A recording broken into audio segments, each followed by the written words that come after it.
Alhamdulillah jamaah masih di Islam itu Indah. Dan hari ini kita sedang membahas tema bersyukur mulai dari hal-hal yang kecil. Masya Allah. Tadi guru-guru kita udah ngasih tahu gimana sih caranya supaya kita, kalau kita bersyukur di saat kita lagi senang dikasih rezeki yang banyak, mungkin itu mudah. Tapi tadi Ustaz Maulana menjelaskan gimana kita bersyukur di saat lagi ada musibah, lagi ada cobaan. Itu justru 3 kali lipat. 3 kali lipat pahalanya ya, Masya Allah. Dan bagus juga tuh kisahnya Umar tadi. Engkau sukain kami di rumah. Betul. Jadi bersyukur setelah, oh ternyata ada perbedaan, ada nikmat setelah itu. Baik. Nah, Umar, tunggu dulu. Kenapa? Kan Habib Usman juga ada step by step tadi. Oh iya betul, step by step. Jadi bersyukur juga harus ada itunya ya, harus ada tahapannya ya. Baik. Tapi aku ada pertanyaan nih buat Uma nih. Uma izin bertanya ya. Apakah benar? Yang tadi. Enggak, ini kita ke zamannya Nabi dulu nih. Apakah benar di zaman Nabi terdahulu ada seseorang yang enggan untuk bersyukur dan menganggap nikmat yang kita rasain ini adalah hasil dari usahanya, bukan dari Allah? Nah, ini mohon penjelasannya, Uma. Baik, ini menarik ini. Kisah yang diceritakan dalam hadis riwayat Bukhari Muslim dari Abu Hurairah radhiyallahu anhu. Dikisahkan ada 3 orang, pemirsa semua, yang menderita berbagai macam penyakit dan kekurangan. Orang pertama berpenyakit kulit, orang yang kedua tidak punya rambut atau botak, orang yang ketiga adalah orang yang tidak bisa melihat. Maka apa yang terjadi dengan 3 orang ini? Malaikat diutus oleh Allah SWT mendatangi orang yang pertama, orang yang sakit kulit. Engkau orang yang punya penyakit kulit, kalau Allah mengabulkan doamu, apa yang kau inginkan? Kata sang malaikat tersebut. Maka orang ini mengatakan, tentu saja aku sudah bertahun-tahun memiliki penyakit kulit, sangat gatal dan sangat tidak baik rupaku, maka aku ingin seperti orang-orang di luar sana yang punya kulit sehat, yang punya kulit baik. Aku ingin sehat, aku ingin kulitku kembali seperti dahulu kala.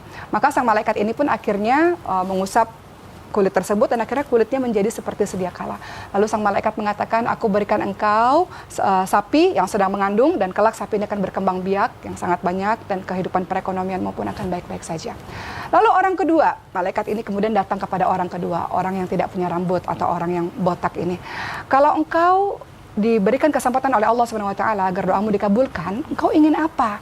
Orang botak ini mengatakan, aku punya penyakit yang tidak bisa tumbuh rambutku. Aku merasa malu sekali. Aku ingin seperti orang-orang di luar sana yang punya rambut yang sehat, yang punya rambut yang lebat. Maka sang malaikat ini pun mengusap kepala dari orang tersebut dan kemudian tumbuhlah rambut-rambut yang sehat. Dan malaikat ini pada akhirnya memberikan unta juga kepada orang tersebut dan dalam keadaan mengandung. Malaikat mengatakan unta ini dalam keadaan mengandung dan ia akan berkembang biak banyak dan kau akan baik kehidupan perekonomianmu. Karena orang-orang ini adalah orang-orang yang tidak punya harta sebelumnya. Orang ketiga juga malaikat datang. Malaikat mengatakan kepada orang yang ketiga, apa yang terjadi kepadamu? Engkau ingin dikabulkan oleh Allah apa atas doamu? Aku tidak bisa melihat. Aku ingin sekali melihat seperti orang-orang di luar sana. Maka akhirnya sang malaikat mengusap mata tersebut dan mata tersebut bisa melihat dan malaikat kembali memberikan kambing yang sedang mengandung. Kata malaikat, kambing ini mengandung dan kelak kambing ini akan berkembang biak sangat banyak dan kehidupan perekonomian kalian pun akan baik-baik saja. Waktu terus berjalan dan orang-orang 3 orang ini sudah semakin kaya dengan hewan ternak yang sangat banyak sampai 1 lembah banyak sekali. Kemudian malaikat datang lagi kepada orang pertama. Orang pertama orang yang sakit kulit tadi, teman-teman sekalian. Malaikat berwujud kepada orang yang pertama itu dengan menjadi orang yang sakit kulit juga dan meminta-minta kepada orang yang pertama, wahai orang yang sudah kaya raya, aku adalah orang yang punya penyakit kulit, aku ingin engkau memberikan sedekah kepadaku. Kata orang pertama, kenapa engkau datang kemari? Aku ini orang yang banyak sekali kebutuhannya, engkau pergi saja dari sini, jauh-jauh dari sini. Dia lupa, padahal dulu dia juga adalah orang yang punya penyakit kulit. Kata sang malaikat, wah, apa yang engkau lakukan ini semoga Allah memurkai apa yang engkau lakukan karena engkau tidak ingat dulu engkau pernah menjadi orang yang sepertiku. Maka orang tersebut pun kaget, siapa orang ini sesungguhnya? Dan Allah betul-betul menjadikan orang tersebut kembali seperti sedia kala. Orang yang kedua, malaikat datang lagi. Kemudian malaikat mengatakan, aku juga adalah orang yang tidak punya rambut, aku orang yang kesusahan, aku orang yang miskin, bolehkah engkau memberikan sedekah padaku? Kata orang yang dulunya botak itu, dia mengatakan, pergi sana engkau, aku juga adalah orang yang punya kebutuhan, aku tidak perlu dengan engkau, pergi sana.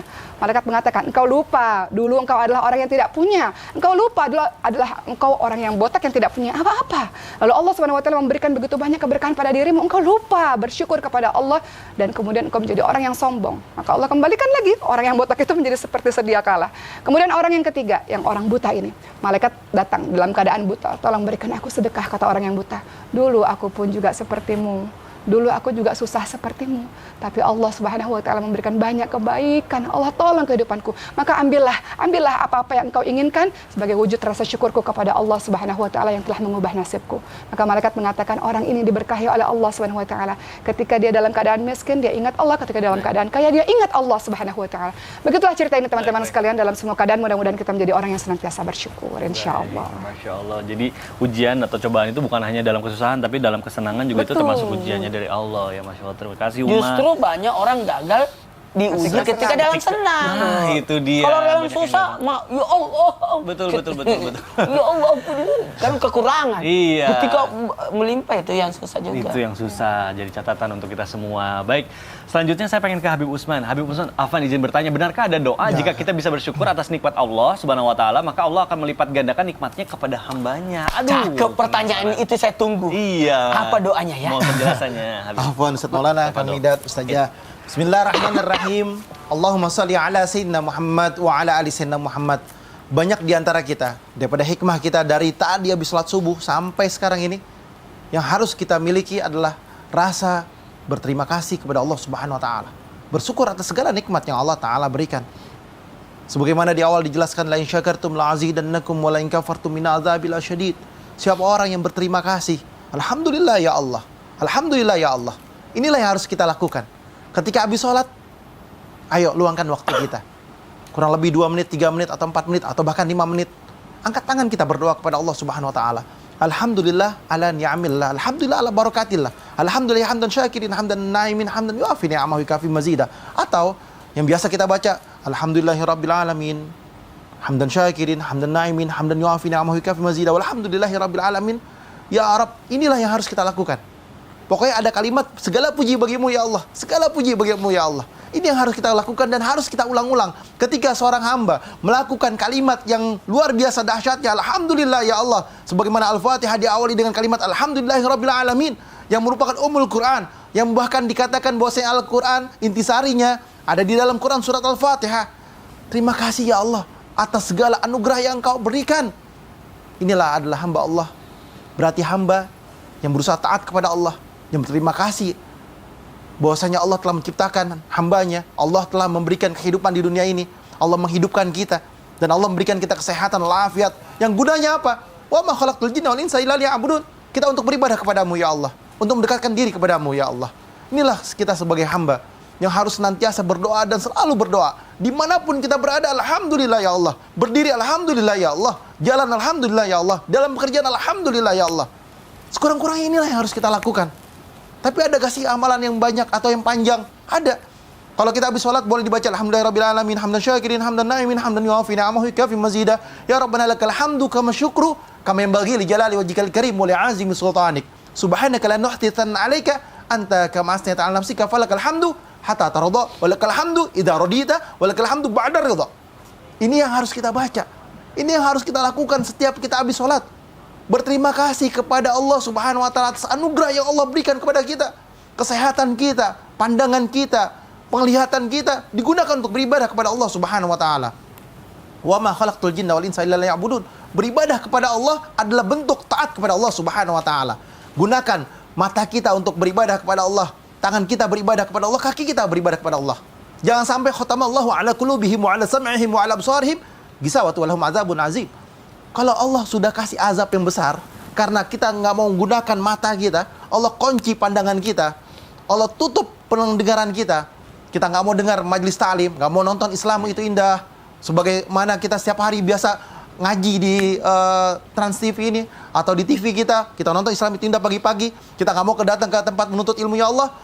Kalau Allah angkat pandangan kita, Allah angkat pendengaran kita, Allah angkat daripada kebaikan kepada kita, maka jauh akan hidayah daripada kita. Oleh karena itu terakhir, kalau kita mau mendapatkan hidayah dari Allah Subhanahu wa taala, ayo gunakanlah seluruh tubuh kita untuk beribadah kepada Allah dan taat kepada Allah Subhanahu wa taala dan berterima kasih dalam setiap keadaan apapun. Masya Allah.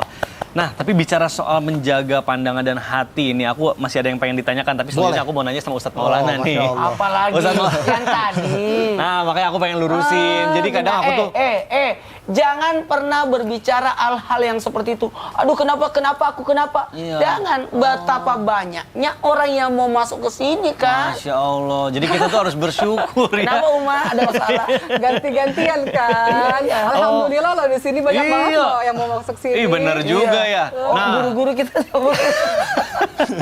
Makanya nih Ustadz Maulana, biar aku nggak salah, tolong Ya. diluruskan. Bagaimana cara supaya kita itu bisa menjaga hati dan pandangan kita agar tidak juga terkena penyakit ain, karena kita ngelihat wah hidupnya orang lain itu lebih enak, terus juga kenapa orang lain dapat jobnya lebih banyak.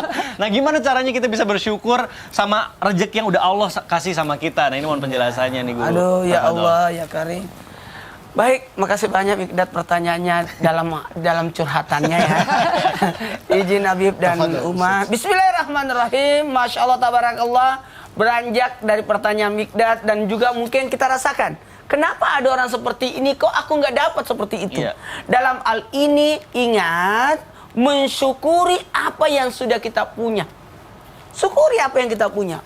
Allah sudah berikan kepada kita. Ingat ya, tidak mungkin Allah menzalimi hambanya. Ingat, sudah ditakar rezeki itu, sudah diatur semua rezeki. Rezeki tidak mungkin tertukar, tidak mungkin. Semua sudah diberikan rezekinya, takarannya sesuai kemampuannya, sesuai.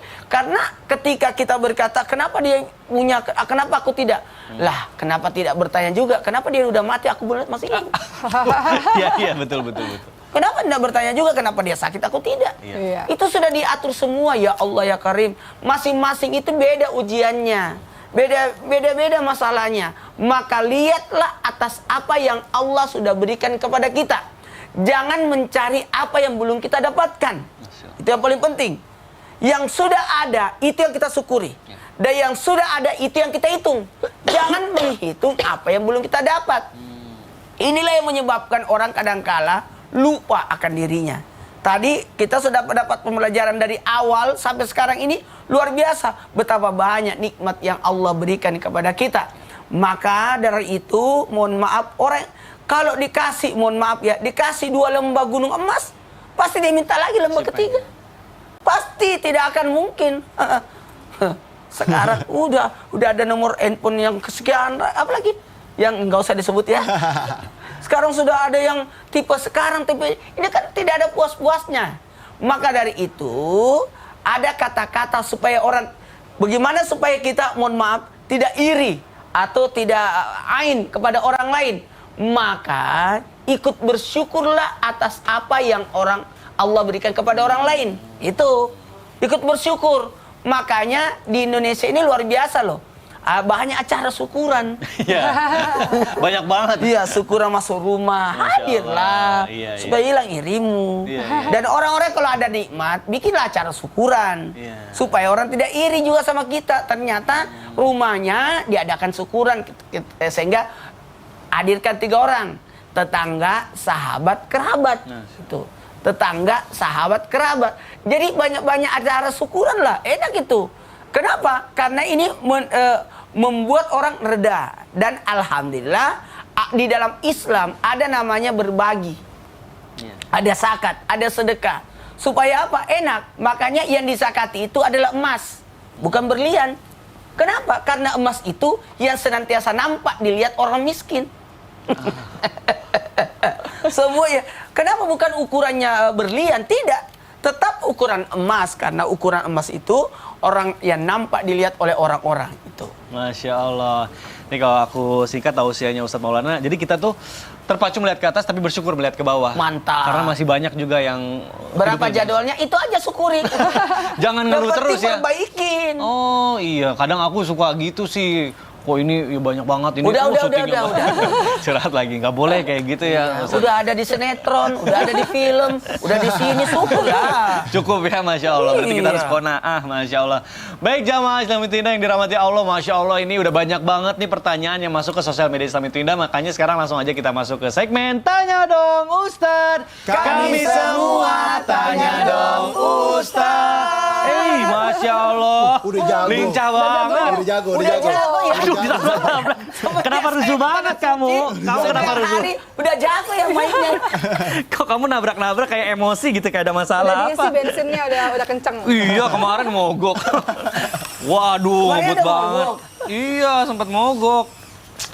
Tapi kayaknya lagi ada masalah keluarga tuh. Mobilnya nabrak-nabrak, kaki saya kenceng banget. Baik, Masya Allah jamaah. Sekarang... Ini bukan masalah keluarga, masalah sama ente. iya juga ya. Ngomongin jatah host. Oh iya, nggak boleh ya. Baik, Masya Allah. Jamaah, tadi kita udah ngasih kesempatan buat yang di sosial media sekarang. Kita juga akan ngasih kesempatan yang ngirim melalui surat. Jadi adil nih, Masya Allah. Baik, kira-kira ini tulisan siapa? Langsung aja kita bacakan ya. Bismillahirrahmanirrahim. Bintaro 24 September 2022. Dekat rumah saya nih. Assalamualaikum. Waalaikumsalam warahmatullahi wabarakatuh.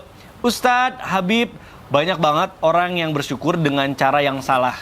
Yaitu dengan cara kasih beberapa sesajen. Astagfirullahaladzim.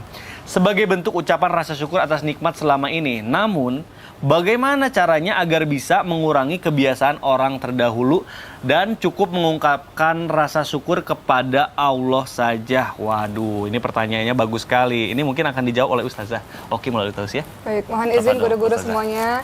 Mohon izin pemirsa yang dirahmati oleh Allah SWT. Ini perkara mengenai tauhid yang banyak sekali disebutkan di dalam Al-Quran. Kita ambil contoh, misalnya dalam surah Luqman. Surah Luqman ayat ke-13 dan seterusnya itu berisi tentang nasihat seorang yang bijaksana kepada anaknya. Salah satu yang paling masyhur, nasihat yang paling utama adalah kalimatnya begini.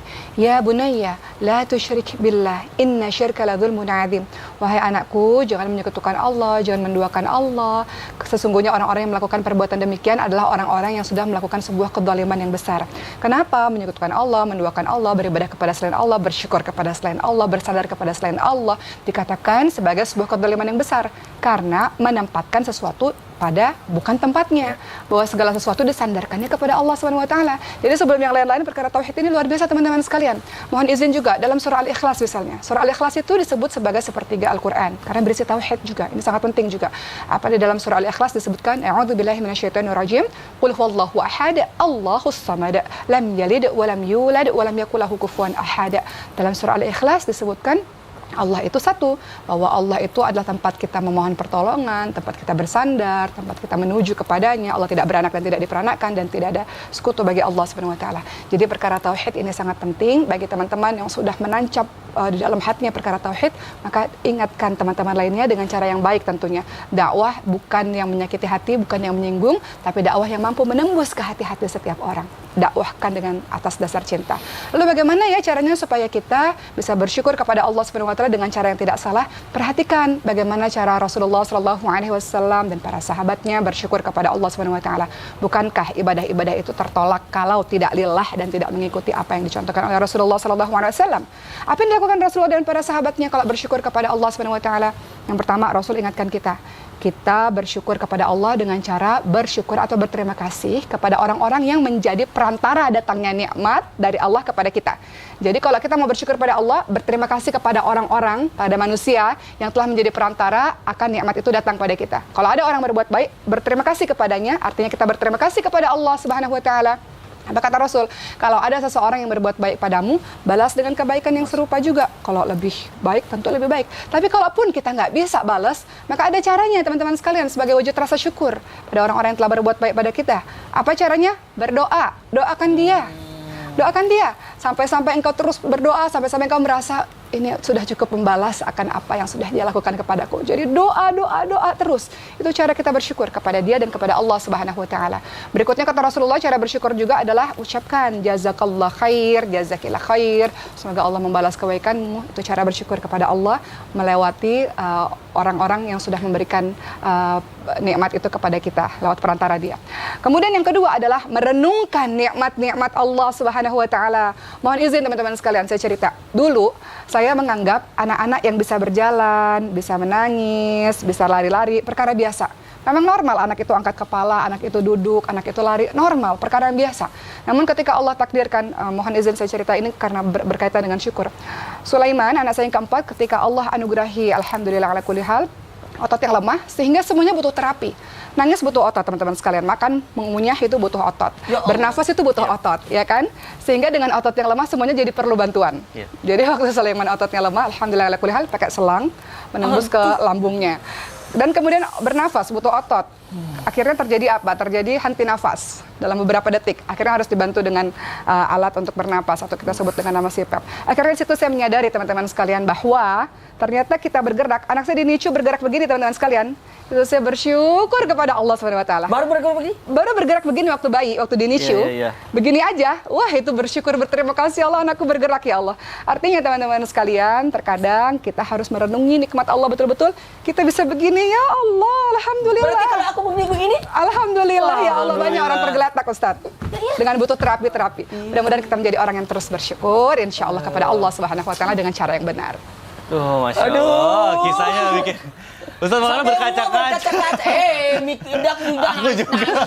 Soalnya kemarin anakku juga sempat masuk NICU waktu baru pertama lahir. Jadi relate. Jadi pernah ngerasain alhamdulillah 7 jam di ruang NICU dan alhamdulillah. Udah 2 kali curhat lagi dia. Curhat jadwal lah, curhat anak lagi. Nah, Tapi itu wujud bersyukur. Iya, wujud bersyukur. Aku juga bersyukur. bukan mengeluh kan? Enggak, pelan-pelan kayak alhamdulillah Allah tuh mewujudkan cita-citaku. Dulu pengen beli sepatu ini, alhamdulillah. Pengen beli motor, beli mobil. Sekarang beli rumah juga, alhamdulillah. Masya Nah, itu gimana tuh? Aku juga pengen deh nge-review nanti rumahku mau aku masukin deh ke YouTube, mobilku juga semuanya. Biar orang-orang jangan tahu. kemana-mana, kita akan bahas setelah yang satu ini. Jamaah, oh jamaah. Alhamdulillah. Alhamdulillah. Oh, apa lagi curhat? Apa ya, review apa lagi?